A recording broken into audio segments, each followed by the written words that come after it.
ये खबर जब आपके सामने आएगी तो आपको समझ में आ जाएगा कि प्रधानमंत्री नरेंद्र मोदी ने ये क्यों कहा था कि प्रॉक्सी वॉर नहीं, ये भारत के खिलाफ सीधे सीधे पाकिस्तान की मशीनरी वॉर वाला काम कर रही है और इसका जवाब दिया जाएगा। ये प्रॉक्सी वॉर, ये डीप स्टेट, ये नॉन स्टेट एक्टर्स क्यों असल में एक छलावा रहे हैं जो हिंदुस्तान को बरगलाने के लिए, भ्रम में डालने के लिए पाकिस्तान की तरफ से फेंके गए पैंतरे थे। ये बताता हूं इस खबर के साथ। देखिए, पहलगाम में हुए आतंकी हमले पर इस वक्त की बड़ी खबर, बड़ा खुलासा पाकिस्तान के पूर्व सेनाधिकारी ने किया। यह खुलासा, पाकिस्तानी आर्मी चीफ मुनीर ने आतंकवादी हमले की रची थी साजिश।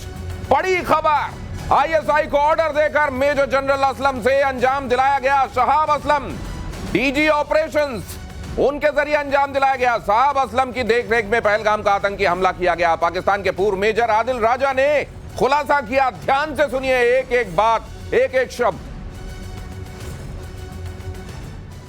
पाकिस्तान का एक पूर्व सैन्य अधिकारी ये खुलासा कर रहा है। जाहिर है ये यूं ही नहीं है, हवा में नहीं है, नाम लेकर बता रहा है कि किसके कहने पर किसने किया, फाइनली एग्जीक्यूट किसने किया। मेजर गौरव आर्य मेरे साथ हैं, एयर मार्शल पीके श्रीवास्तव मेरे साथ हैं। मेजर साहब, अब कोई गुंजाइश है कहीं कि अब जो लोग नहीं मानते सबूतों को, दिन रात की तरह सबूतों को भी नहीं मानते, वो नहीं मानेंगे इसको भी, लेकिन इसके बाद कोई गुंजाइश है? देखिए, मैं मेजर आदिल राजा के बारे में आपको बताता हूं। मेजर आदिल राजा, इनके 3 या 4 जनरेशन्स ये फौज में रह चुके हैं, तो ये नया फौजी नहीं है। ये इसके 3-4 जनरेशन्स फौज में रह चुके हैं। And if I am not mistaken, armoured corps के ऑफिसर हैं ये, और ये लंदन में रहते हैं क्योंकि पाकिस्तानी फौज ने इतना परेशान कर दिया, इनकी फैमिली को हैरेस करा गया, इनको हैरेस करा गया, इनको मजबूरन जाके बाहर सेटल होना पड़ा। और इनके अभी, क्योंकि देखिए इनको कैसे पता, मैं आपको ये भी बता दूं, लोग बोलेंगे साहब मेजर है, ऐसे टॉप लेवल की बात ये नहीं है। बात ये, इनका पूरा खानदान फौज में है। सबसे पहले मैं आपको ये बात बता दूं, इनके सब कोई, मतलब एयरफोर्स में, पाकिस्तान नेवी में, पाकिस्तान आर्मी में, इनके खुद के फादर, इनके ग्रैंडफादर वगैरह सब फौज में है। तो इनका एक प्रॉपर इकोसिस्टम है। और एक और बात है कि फौज में ना, पाकिस्तान आर्मी में there are lot of people who are dissatisfied. बहुत उनको खराब लगता है जब फील्ड मार्शल आसिम मुनीर जैसा बंदा ऊपर ये सब हरकतें करता है। तो पाकिस्तानी आर्मी में भी बहुत ज्यादा डिसेंट है उसके खिलाफ, डर के मारे लोग कुछ कह नहीं सकते। लेकिन fact of the matter is कि जो मेजर आदिल राजा की इंफॉर्मेशन है वो गलत नहीं है।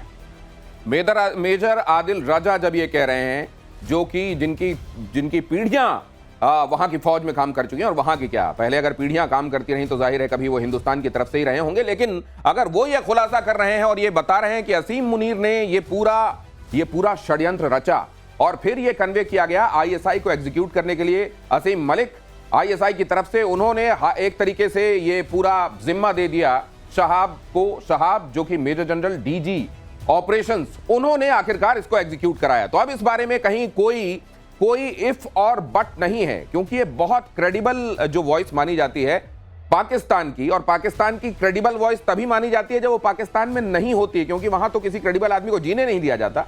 तो वो एग्जाइल में है, अभी लंदन में रह रहे हैं, और वहां से अगर ये बात बता रहे हैं तो फिर ये निश्चित रूप से पाकिस्तान के लिए, अब ये वो मशीनरी जो कहती रही नहीं हम तो खुद ही सताए हुए हैं दहशतगर्दी के। दिनेश, ये तो ये कहते रहेंगे, क्योंकि जो दहशतगर्दी करता चला जा रहा है वो ये कहता रहेगा कि मैं नहीं कर रहा हूँ। अशांति की बातें तो आपने सुनी प्राइम मिनिस्टर से, और खास तौर से इनके बारे में, मेजर साहब के बारे में। मेजर साहब तो 3 पीढ़ी के हैं और इनके सारे लोग फैले हुए हैं। इन्होंने जो अभी ये बाद में एक्टिविस्ट बने, कभी कभी किसी के दिल में कोई बात आती है कि हम ये क्यों करते हैं, इनको हमसे उतना प्रेम नहीं हुआ जितना अपनी जनता से हुआ, क्योंकि इन्होंने देखा कि पाकिस्तानी आर्मी जो है जी हर बेनिफिट को, हर चीज को अपने पास दबाती जा रही है, सिमटती जा रही है। आप एक बात मानेंगे, जनता के लिए कुछ नहीं बचा है, इसकी वजह से एक्टिविस्ट बनी। आप एक बात मानेंगे कि इस समय लकीली ही भारत के पास एक ऐसी लीडरशिप है जो वक्त से बहुत पहले इबारत पढ़ लेती है क्या लिखा हुआ है आने वाले दिनों में। ये देखिए, भारत के प्रधानमंत्री ने इसको तो पहले ही कह दिया। भारत के प्रधानमंत्री ने कह दिया था कि प्रॉक्सी वॉर वाली बात छोड़ी जाए। जरा सुनिए क्या कहा भारत के प्रधानमंत्री ने। आज तक जिसे हमें प्रॉक्सी वॉर कहते थे, 6 मई के बाद जो दृश्य देखे गए, उसके बाद हम इसे प्रॉक्सी वॉर कहने की गलती नहीं कर सकते हैं। अब जरा यह भी समझ लीजिए, किसी ने कहा कि ये प्रॉक्सी वॉर क्या है।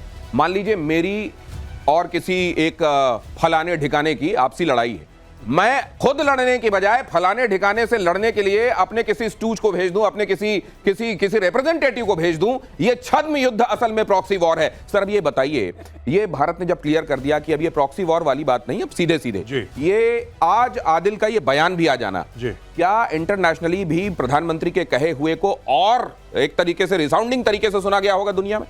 बिल्कुल, मेजर आदिल राजा एक क्रेडिबल वॉइस है और आज कुछ हफ्ता 10 दिन पहले, मुझे एग्जैक्ट डेट याद नहीं है, मेजर आदिल राजा का एक स्टेटमेंट आया था जिसमें उन्होंने वाज़ेह तौर पे ये बोला था कि जब general Asim Munir, field marshal उस समय जनरल थे, जब उन्होंने ये बोला कि आप अटैक करो ऐसा कश्मीर में, तो शुरू में आईएसआई ने बोला कि सर अभी मत करिए, अभी सही वक्त नहीं है, या कुछ मतलब उन्होंने पुश बैक करा आईएसआई ने, क्योंकि आईएसआई कई सारे फैक्टर्स देखती है कि भाई ये सही समय है कि गलत समय। इन्होंने ही said according to major Adil Raja, ISI ने बोला कि साहब ये इस वक्त सही वक्त नहीं है, आप मत करवाओ, फंस जाओगे।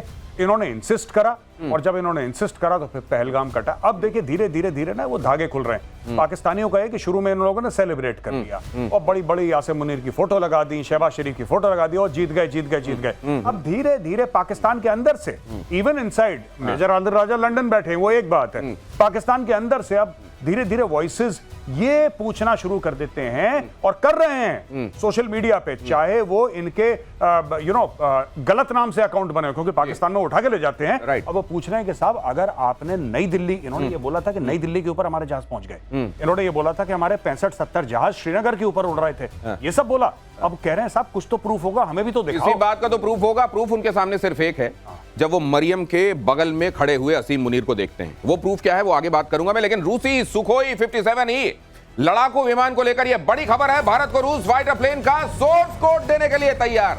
बहुत महत्वपूर्ण खबर है और यह बताती है क्यों ऑल वेदर फ्रेंड है रूस, और रूस हमारा सबसे करीबी और हर समय वफादार मित्र क्यों हम कहते हैं। 100% टेक्नोलॉजी ट्रांसफर करने की पेशकश।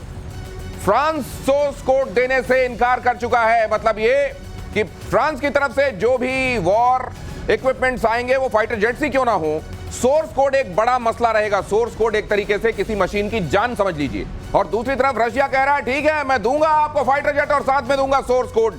इसके मायने क्या हैं सर? देखिए 2-3 चीजें हैं। सबसे बड़ा एक क्वांटम होता है किसी भी बिजनेस का। कल अगर आप फ्रांस को ये बोलते हैं कि हम आपसे 15 स्क्वाड्रन राफेल ले रहे हैं, उदाहरण के लिए 15 स्क्वाड्रन राफेल, सर बेहतर जानते हैं फ्रांस सोर्स कोड नहीं, सिर्फ सोर्स कोड नहीं, जो राफेल का प्रेसिडेंट है ना उसको भी दे देगा, उसको भी बोलेगा कि ये कल से इसका नाम रमेश है, ये इंडिया में पैदा हुआ था। मैं आपको ये इट्स ऑल अबाउट मनी। आप जितना मेक इन इंडिया चाहिए आपको, 100% टेक्नोलॉजी ट्रांसफर चाहिए राफेल से, और भाई आपको उतना ऑर्डर देना पड़ा। आज की तारीख में रशिया जो कह रहा है, सर बताएंगे, सर को बेहतर पता है कि ब्रह्मोस मिसाइल आज भी, जो कि मानी जानी मिसाइल है, आज भी अगर आपको किसी देश को बेचनी है आपको रशिया से परमिशन चाहिए होती है। आप बिना परमिशन के रशिया, हाँ आकाश बेचो कोई दिक्कत नहीं, वो आपका अंदर का मामला है, लेकिन ब्रह्मोस, और ये मैंने इंटरव्यू करा था जो हाईएस्ट अथॉरिटी है ब्रह्मोस एरोस्पेस में, सर ये जो उन्होंने मुझे बताया, ये जो सुखोई 57 की बात हो रही है, क्या ये सोर्स कोड इसलिए दिए जाने की बात हो रही है कि हम कई सारे स्क्वाड्रन खरीद ले रहे हैं उनसे? दिनेश मैं बताऊं इसमें थोड़ा सा आपको, तो जो ब्रह्मोस की बात से शुरू करूंगा। ब्रह्मोस में ऐसा है कि इंडियन गवर्नमेंट का 50.5% स्टेक है और रशियन गवर्नमेंट का 49.5% स्टेक है, इसलिए वो प्राइवेट सेक्टर बन गई। अगर किसी का 51% होता तो उसकी बन जाती। अब चूंकि दोनों लोग बीच में हैं तो दोनों की सहमति जरूरी है उसको किसी को भी बेचने के लिए। Number 1 point. अब दूसरा पॉइंट, हमने सोर्स कोड की बात की। सोर्स कोड और जो electronics of any aircraft of this type, चाहे वो ये आपका F-35 हो या Su-57 हो या मेरे ख्याल से J-35 हो, उसमें 50% से ज्यादा जो कॉस्ट होती है सोर्स कोड की और इलेक्ट्रॉनिक्स की होती है। ये पहली बात समझनी चाहिए, पहले नहीं होती थी। इसका मतलब क्या है कि अगर आपके पास सोर्स कोड है तो आप उसमें अपने वेपन्स लगा सकते हैं। जहाज की खास बात होती है कि आप उसमें अपनी मिसाइल लगा सकते हैं, अस्त्र लगा सकते हैं, कि उससे लेना पड़ेगा। तो चूंकि आप अपने अस्त्र लगा सकते हैं तो उसके बाद आपने एक बार खरीद लिया और सोर्स कोड आपके पास है तो आप अपग्रेड कर सकते हैं। सोर्स कोड से आप सारा संचालन करते हैं। तो एक तरीके से समझ लें कि सोर्स कोड जो है किसी एक सिस्टम की जान होती है, एक तरीके से उसका एक आखिरी दांव, जैसे कहते हैं पहलवान सब बता देता है, आखिरी दांव अपने पास रखता है। तो वो सर आखिरी दांव। एक मिनट, तो सर फिर बात यह है कि रशिया सोर्स कोड देने के लिए तैयार क्यों हो गया?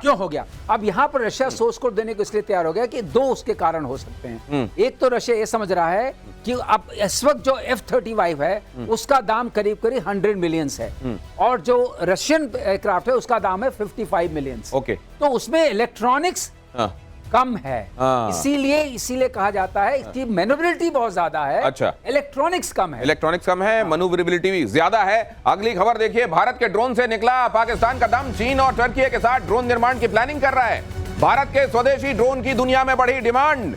कहा जा रहा है ड्रोन के मामले में गुरु ड्रोन का ये जो देश है वो बताएगा कि ड्रोन भी असल में अगर आने वाले दिनों के लिए इसी से सब कुछ कंट्रोल होने वाला है, तो भारत में सैकड़ों कंपनियां इस तरफ रिसर्च एंड डेवलपमेंट के साथ, मैन्युफैक्चरिंग के साथ आगे बढ़ रही हैं, और आने वाले दिनों में सब कुछ बदलने वाला है। चाइना और खास तौर से पाकिस्तान को यह बात समझ में आ गई है, ड्रोन में भी हम ही रूल करने वाले हैं। क्या दिखाई दे रहा है? अभी जो इंफॉर्मेशन आई थी कल परसों ही मैं पढ़ रहा था कि एक जो हमारा कावेरी का इंजन है जिसमें इतना थ्रस्ट नहीं निकल पाया कि तेजस उससे उड़ जाए, उसको एक यूकैव में डाल के घातक नाम का, और उसके अंदर पेलोड होगा, उसके अंदर जेट का इंजन है, उसके अंदर कावेरी का इंजन है, जो आज एज वी स्पीक रशिया में उसकी टेस्टिंग चल रही है। तो वो हम लोग आप ये समझ लीजिए वो अपने आप में एक फाइटर जेट है जो हम लोग बना रहे हैं घातक, अपने आप में फाइटर जेट है, लेकिन उसके अंदर पायलट नहीं।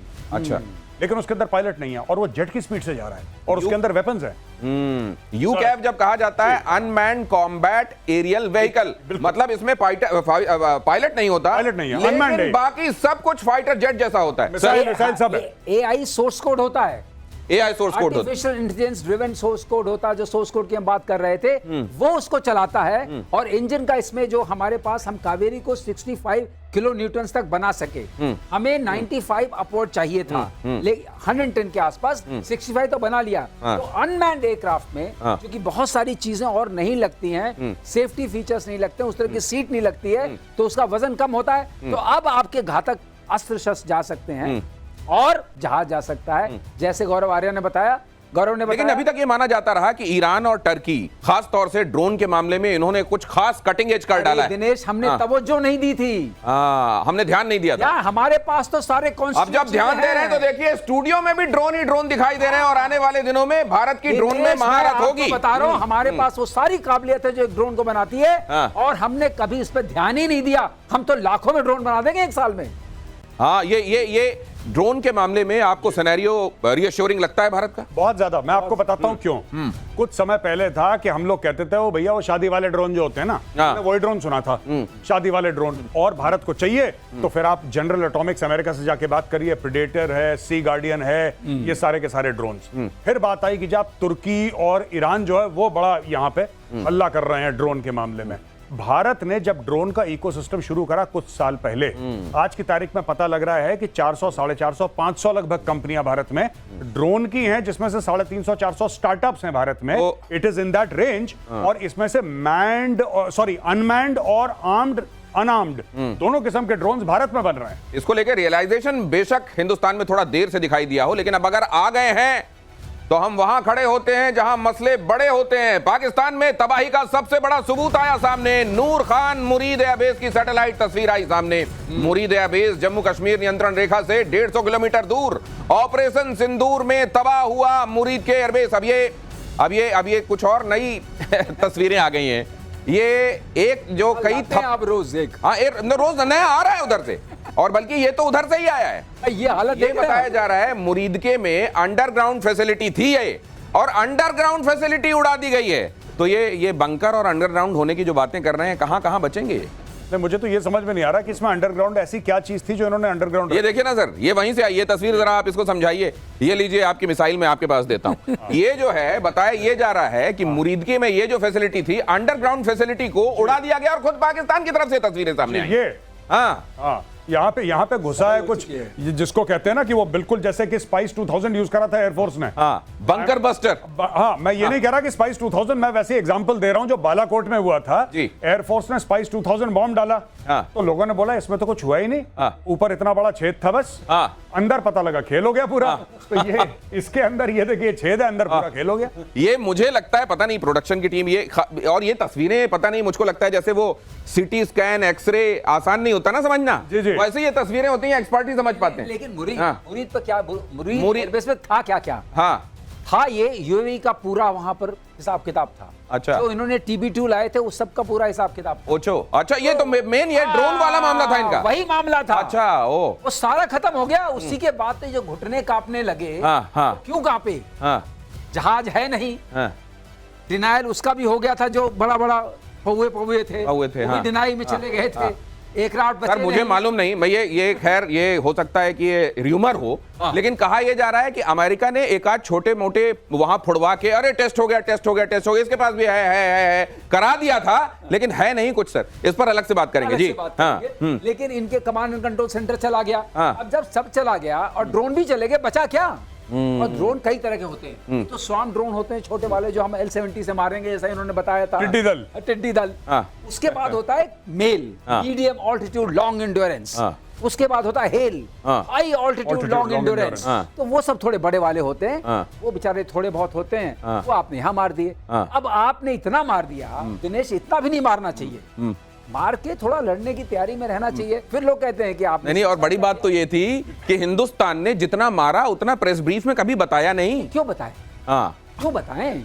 वो खुद आके बता रहे हैं, अब यहाँ भी पड़ी थी, वहां भी पड़ी है। और इतना मारा कि बेचारे गरीब को फील्ड मार्शल बना दिया। मार के फील्ड मार्शल बना दिया उसको, देखिए। और फील्ड मार्शल के बारे में खुद पाकिस्तान के अंदर ये बातें हो रही हैं कि ये केवल एक ही फील्ड जानते हैं, वो है एम फील्ड।